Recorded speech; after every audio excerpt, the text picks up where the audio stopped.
రవి అనిత ఒకే బస్లో రోజూ ప్రయాణించేవారు. మాటలు తక్కువైనా చూపుల్లోనే భావాలు మాట్లాడేవి. ఒకరోజు వర్షంలో అనిత తడుస్తూ ఉండగా రవి తన గొడుగు ఇచ్చాడు. ఆ చిన్న సహాయం పెద్ద స్నేహంగా మారింది.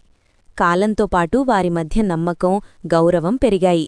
జీవితంలో సమస్యలు వచ్చినప్పుడు ఒకరికొకరు ధైర్యంగా నిలబడ్డారు. ప్రేమంటే కేవలం మాటలు కాదు, కష్టాల్లో తోడుగా ఉండటమేనని వారు అర్థం చేసుకున్నారు. చివరికి ప్రేమతో పాటు బాధ్యతను కూడా స్వీకరించారు.